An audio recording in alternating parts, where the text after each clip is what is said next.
place. And her mother was always going around, she was spending too much time on the internet, really, and always, she would go around and say, Vatican II.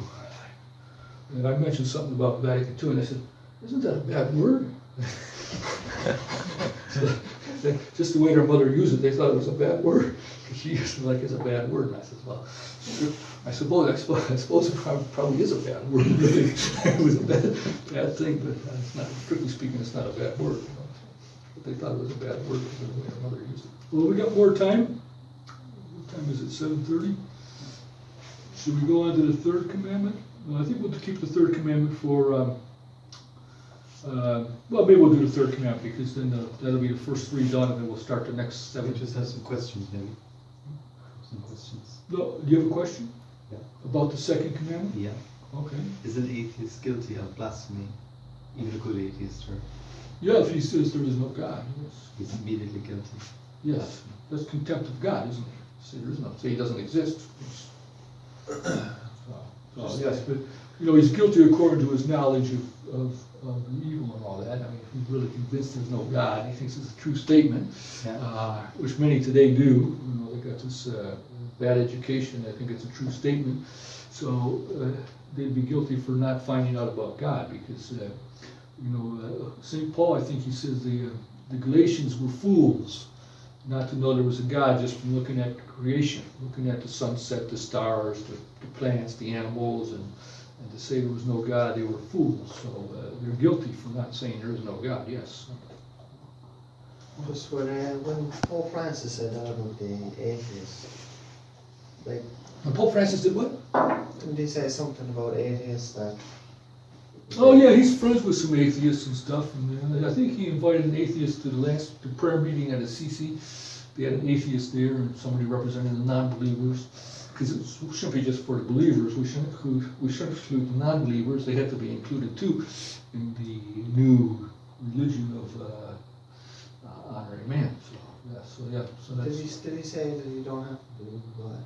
I don't know if he said, I don't know what he said. I can't say what he said. I don't read everything he says or pay that much attention to. He said they go to heaven too, I think. Atheists go to heaven too. Well, He said that not to question the devil because he's much smarter than you are and that's been always the teaching. Don't talk to the devil. He said don't question him, he's much smarter than you are, that you could believe him. Well, he's got angelic knowledge and he leads people astray when we, that's why they say when you sup with the devil you have to eat with a long spoon, you gotta stay far away from him. That was an old expression. You know, we're always told not to enter into question or dialogue with the devil. I think he told us all that he's not.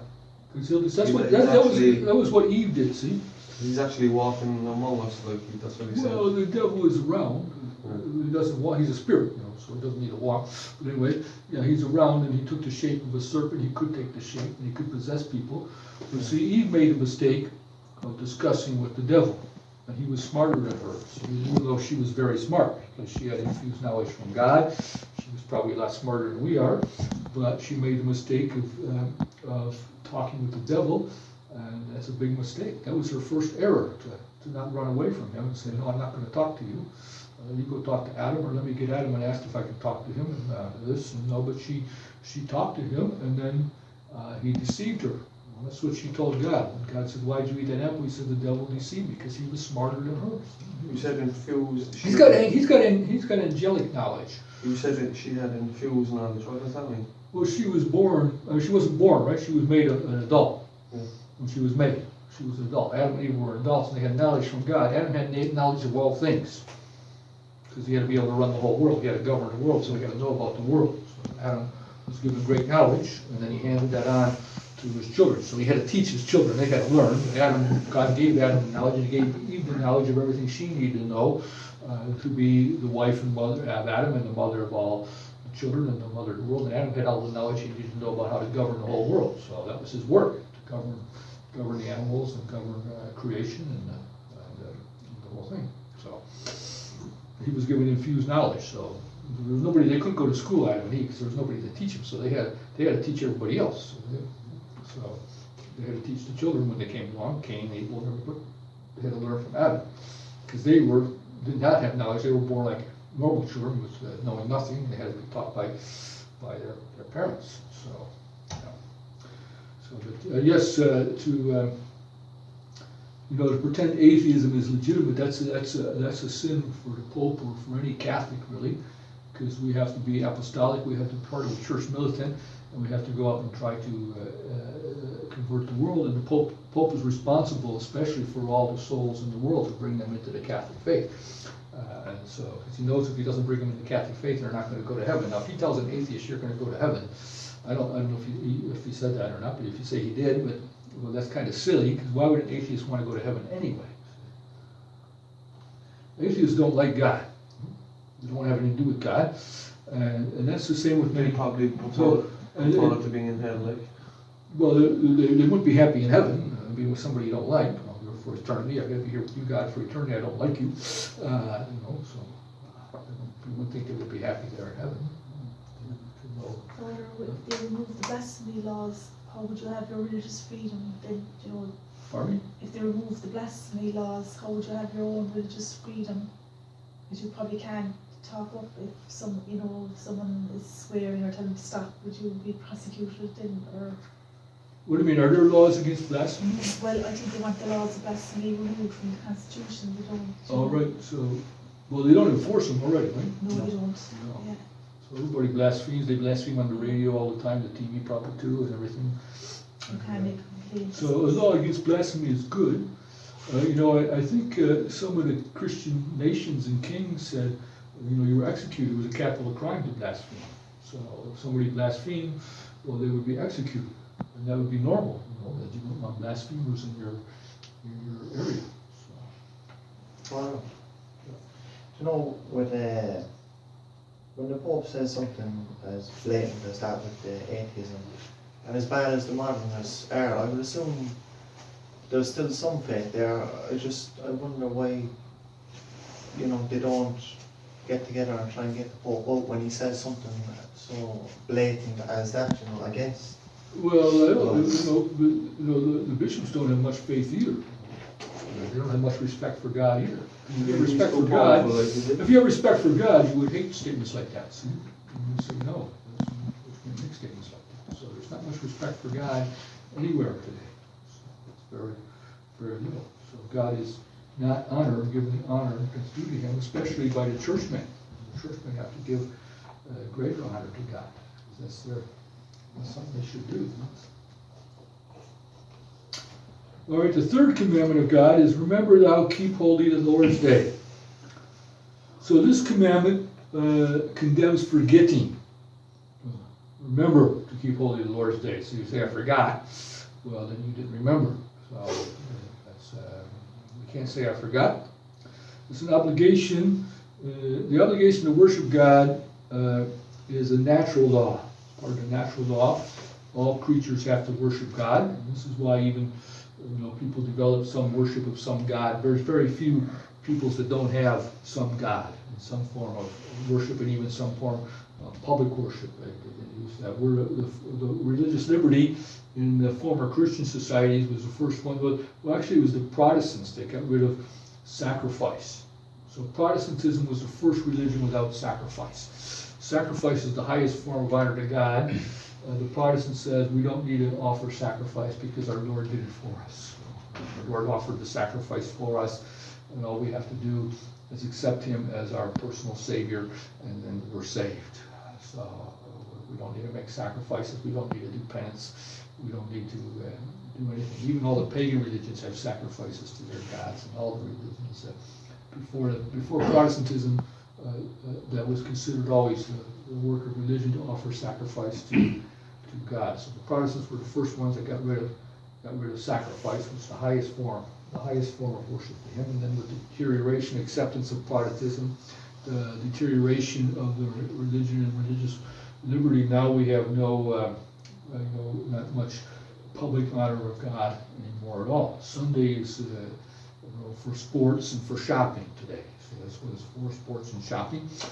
It's not for, depending on your preferences, some prefer sports, some prefer shopping, but that's what it's mostly for. And it's not for honoring God anymore. And so that's a sin against the third commandment, to keep the day holy. And that's from the natural law, that we have to keep the day holy, and that's God's commandment. So it's the church that says we keep the day holy by, well, first it was the church that changed it to Sunday, because it was Saturday. Saturday was the holy day in the Old Testament. The Sabbath is Saturday. That was the holy day, because that was the seventh day of the week, and that was the day on which God rested and He created. Creation took 6 days, and the seventh day He rested. And so in the law of Moses, He said the Sabbath day will be holy. And the Pharisees made very strict laws on it. You could only even, walk so far. You couldn't go very far to walk. You couldn't do much. And they said a Sabbath day walk was a short walk. That's how they measure some distances sometimes. So they made strict laws about the Sabbath. And that's why they were criticizing our Lord for curing on the Sabbath. When He cured people on the Sabbath, they said, you shouldn't cure on the Sabbath, come some other day to get cured. Don't come on the Sabbath. That's what the priest said when the people were getting cured by our Lord on the Sabbath. And that's when our Lord told them, He said, if you have an ass or an ox fall into a pit on the Sabbath, you go pull it out. You don't wait till Monday or Sunday to pull it out. You pull it out on the Sabbath. He says, you do that. And on the Sabbath, you untie your horse and lead him to water and give him a drink. And so we can do things for people. We can do good on the Sabbath to people too. That's how our Lord answered them. So He says, your laws on the Sabbath are wrong, and to do good is something that can be done on the Sabbath. So the church changed it to Sunday because it was on Sunday that our Lord rose from the dead, and it was on Sunday that was Pentecost. That was the beginning of the church, and the Holy Ghost came down on the apostles. That was a Sunday. Easter's a Sunday, Pentecost is a Sunday, and the church changed the day to Sunday also to distinguish it from the Jews. That it was a new religion, a new church. So it wasn't the same, so we had a different day of worship.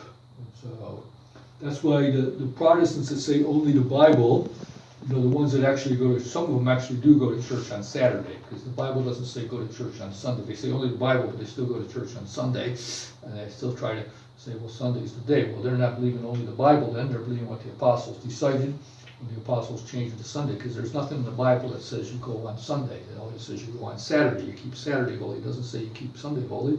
And the commandment is actually to keep the Sabbath day holy, but the church changed that, the apostles changed that to the Sunday at the very beginning of the church. So that's why we keep the Sunday holy.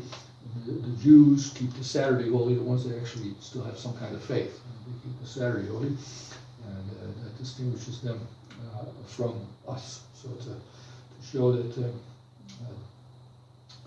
that's been changed. So we only know from tradition that it's been changed to the Sunday, and now that's the day the commandment tells us to keep holy. And so we're commanded to worship God in a special way on Sunday.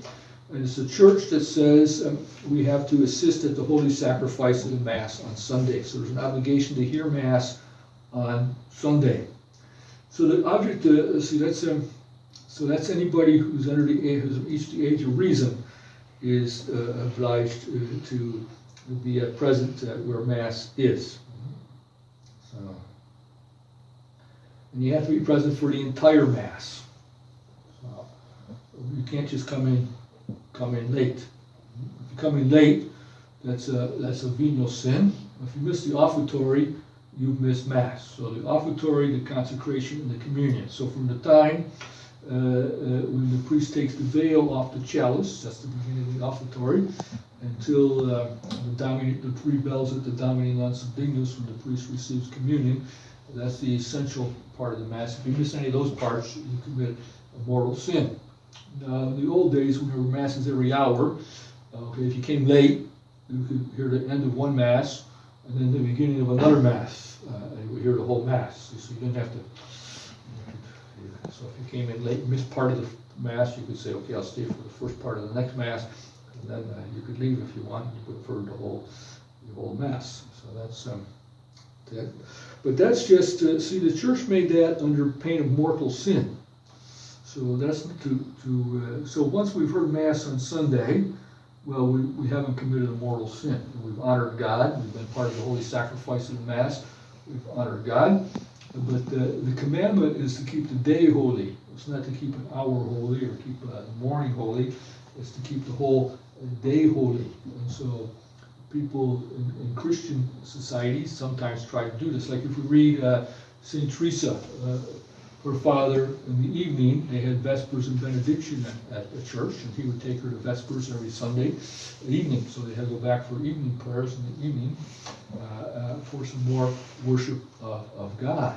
And so doing the Sundays, we got to do more. That's an actual obligation. Now, this obligation, this law is made by men. That's the difference between a God-made man law always obliges everywhere. Because God considered everything when he made the law. He thought about you when he was making that law, and you're saying, well, I can't keep that commandment today, but though God thought about you in that day, and he says, well, yeah, she or he can keep that commandment today. So God's law always obliges. There's no dispensation. Men's laws, because men are short-sighted, they don't see everything, they don't consider everything. Even when the church makes a law, there's always exceptions to man-made laws. So men are myopic, they're not far-sighted like God. They don't consider everything. And so if we cannot go to Mass, then we're not obliged to go to Mass. Right? So that's the other thing. We're obliged to go if we can't go. There's no obligation to do the impossible. So in mission countries, often the missionaries only came every 3 months or something, and that's when people went to Mass. And that's what we have again today. People only get to Mass sometimes places only every 3 months, but we do have to go and hear Mass. And if it's a grave inconvenience, then we're not obliged. So obviously people in the hospital aren't obliged to hear Mass unless there's a Mass in the hospital. They can get to it, but they're not obliged to hear Mass. People who have, maybe to take care of somebody sick. Mother might have to stay home to take care of a sick child, and then she can't get to Mass, then she's not obliged to go. So if we've got a good reason, or if we've got a long way to go to Mass and the car breaks down or something, we can't get it fixed on a Sunday, and once it gets to the point where we're not going to be able to make it, well, then we're no obligation anymore. We just got to get the car fixed and go back home. So so there's all kinds of things like that to do. But when we assist at Mass also, we have to pay attention to the Mass. It has to be a reasonable assistance at Mass.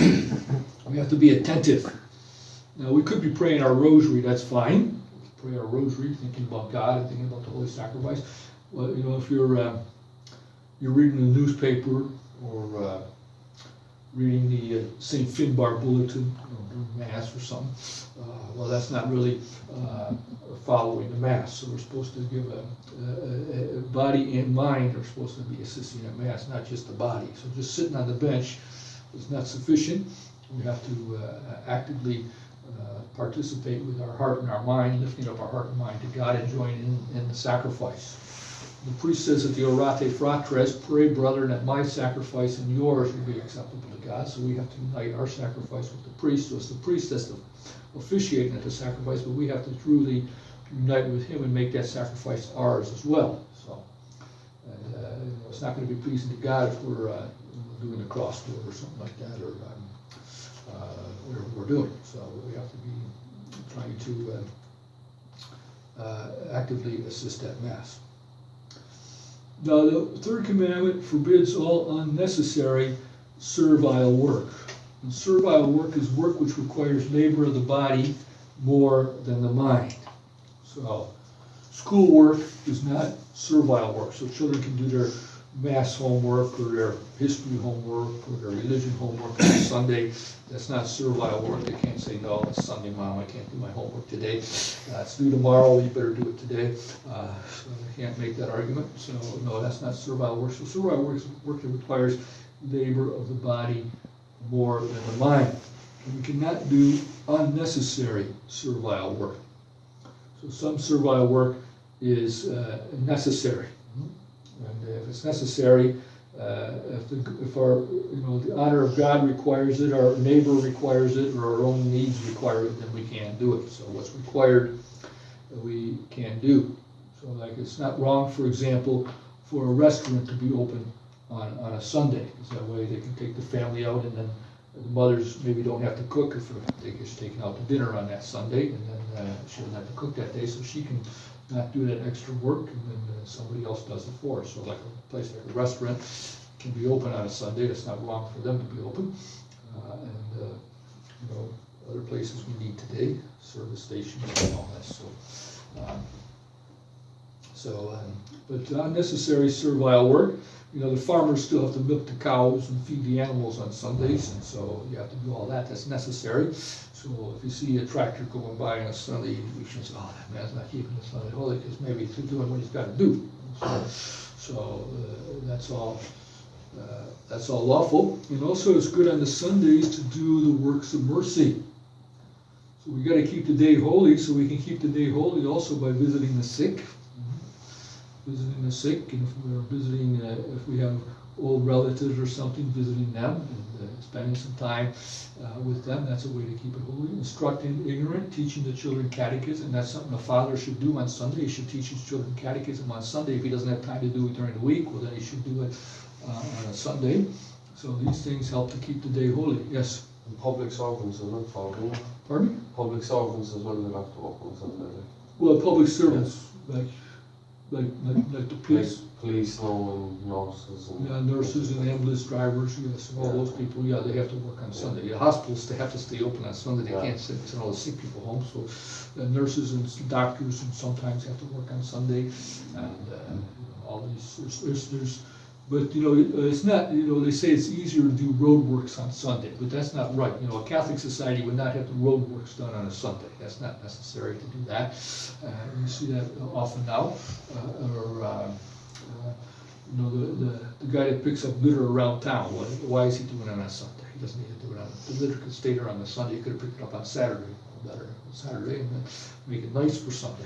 Or other people, there's many public jobs where they have people working on Sunday where they don't need to be working on Sunday, and they shouldn't be working on Sunday. So the society no longer respects the Sundays, and you know that the shopping centers are open on Sundays now. Open on Sundays. And where I grew up, they were always open on Sundays, as far as I can remember. There were a lot of 24/7 shops when I was young, so no shop would close before 10 o'clock. So we kind of. When I first came to Ireland, Thursday night was late night shopping back in the 90s, and they stayed open until 8 o'clock or something like that. And I told my brother, he says, they're smart. I said, they're smart to close, so that people can go home, they don't have to stay at work all night and all this. Yeah, but so they always had Sunday shopping. And my mother, you know, she always said, the society should open chapels in the shopping malls, because she said that's where the people are on Sunday. So if you had a little chapel in a shopping mall, well, maybe people would come in and say some prayers or something. She always said, because she said that's where everybody is on Sunday, they're all in the shopping malls, so that's where you should have your chapels. But the society never took her up on that, and they never did open chapels in the shopping malls. But it's not necessarily a bad idea, because that's where people are. And when I went to Texas, I worked in Texas for a while. When I got down there was this one young woman at work, and she went to some type of quote unquote. She was a Christian, you know. She went to some church. She went to some prayer service or church every Sunday and all this, and they were going to bring in Sunday because they didn't have, because of the Baptists and all, they didn't have Sunday shopping in Texas, so they were going to bring it in Sunday shopping. And she said, well, they were talking about it at work, of course. And she said, who would ever go shop on a Sunday? Who would ever do that? And then 6 months later, she said, oh, Sunday's the best day to shop. That's what happens. So you make something legal, and then it becomes normal, and then it's accepted if it gets the sanction of law. And that's the same with abortion. See, people might say, oh, who would ever have an abortion? You know? But then you'd be surprised. And abortion becomes legal, And it's not very long before every young woman has some friend that's had an abortion, and they're decent people, and so well, maybe abortion's not so bad. She had one, and she's a nice woman, a good woman, and everything, and it becomes normal, and then it's not so. We don't think so wicked of it, and then we bring it in. That's why, the same thing now with this sodomites. They're supposed to be normal people now. We're supposed to treat them as normal people, and that's it. Then they become normal. We consider it's normal, and then some family, the boy gets corrupted at school, and he comes and tells his mommy, I'm gay, and all this. And, that's nice, Johnny. Yes. So it's all this nonsense. We're supposed to accept everything that's offensive to God as being normal, and that's what happens with this religious liberty. That's what happens when you make something legal. So you make shopping on Sunday legal. People that when they don't know anything about shopping on Sunday and they never known it, they say, "Who would ever shop on a Sunday?" That's not the right day to shop. But then it doesn't take very long before they're shopping on Sunday. And traditional Catholics, they make an exception one time. Oh, I got to get a present for so and so, or I forgot to buy this, and I need to get that. And so they go shop on a Sunday one time, and then the next time it's easier, and pretty soon, shopping on Sunday is really not that bad. Father, sorry, in relation to the abortion question, for people, you're saying when it's legalised in a country, it becomes kind of normal and okay because it's the law now. But is the natural law not written in everybody's heart? It is. Whatever Yes. the law of the land says. Yes, that's the natural law, yeah. So people automatically know it's wrong. Yes, I mean, mothers know it's wrong not to go and kill their own babies. I think cats sometimes eat their own babies, don't they? But most of the animals know not to do that. Most of the types of mammals anyway. Most mammals, no, they're not supposed to. I think some mammals do eat their own babies. They're not going to say, "Oh, I'm not an expert on that," but most know you don't do that. You protect your babies. If you see, you're walking through the woods and you come upon a baby bear, well, you better turn around and run the other way because mama's going to be right around there somewhere. And if you're near a baby, well, you're going to be number one enemy. So you gotta turn around and run when you see a baby bear in the woods when you're walking down the trail. And get away from that baby bear, because otherwise you might be endangering your own life. Because the mom is going to protect the baby, and that's normal for moms to protect babies, whether they're bears or people or whatever. So yes, against the natural law. Abortion is a sin against the natural law, as well as being a sin against God's law. So it's a sin, even if God didn't make it illegal. Even if God didn't say, "Thou shalt not kill," well, abortion would still be a crime. And it's a crime against society, because society is being decimated by no babies now. We've got this, they call it I forget what the demographics, the demographics where there's top-heavy old people and not enough young people. And young people coming into the workforce because they're all being contracepted or aborted away. So it's not something personal. So they say it's personal, or they got some men convinced, it's just a woman's issue. So let the women decide if there's going to be abortion. No, it's not just a woman's issue. It's an issue for everybody. And it's a great crime. But once it comes in, it becomes normal. And then it's normal people that get aborted. That's what we got to tell these young people. It's people like you that would have been aborted if you lived somewhere else, or some of you would. Or 1 in 3 of you would have been aborted in some countries. You go see a group of 20 people and say, 6 or 7 of you would have been aborted if you were born in the United States, if you were conceived in the United States, or conceived in England, or conceived in Germany. So it's just it is a crime against nature. But so is sodomy a crime against nature. That's not normal. So that's a crime against nature as well. And now, we got people that are supposed to be normal people on the radio, TV, the movie stars, and everybody's saying they come out to let everybody know now. And so we have to accept that, they're a decent person too, or something. They're all guilty of that. Pardon me? They're all guilty of that. Yeah, they're all guilty. It's like they know well that it's wrong, and they want everyone else to say it's all right, so that it justifies the conscience. That's what seems to be happening. Yeah, they feel less corruptible. That's why, we have to. We don't have to. There's nothing about we have to show respect for adulterers or something. If he comes out and says, "I'm an adulterer," I'd like to commit adultery, and I'm an adulterer. Well, we don't have to honor him.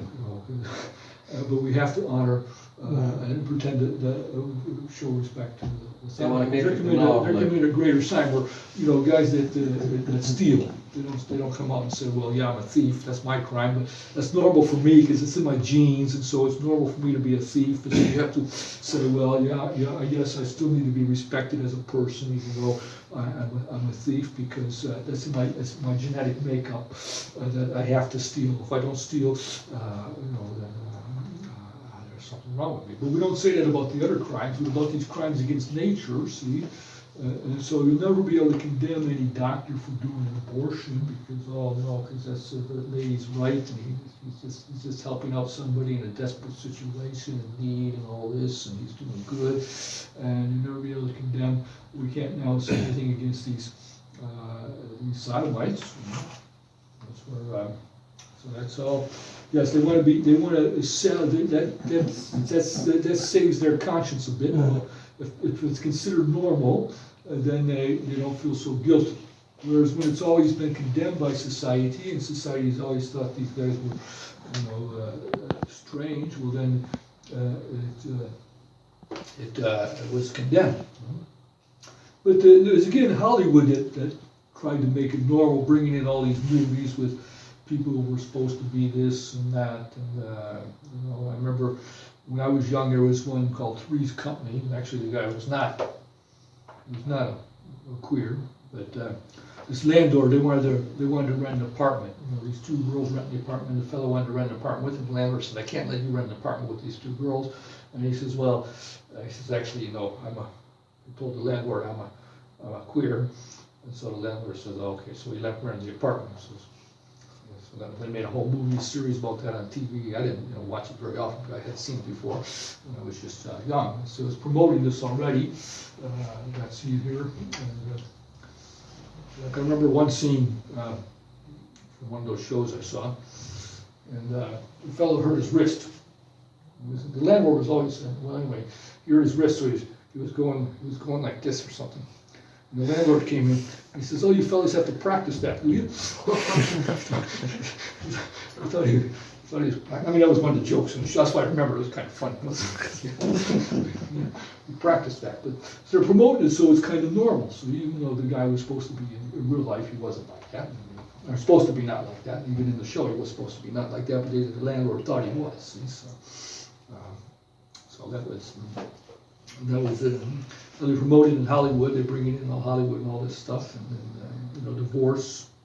That's how they brought divorce in. All the movie stars got divorced, and it was all right because they were movie stars.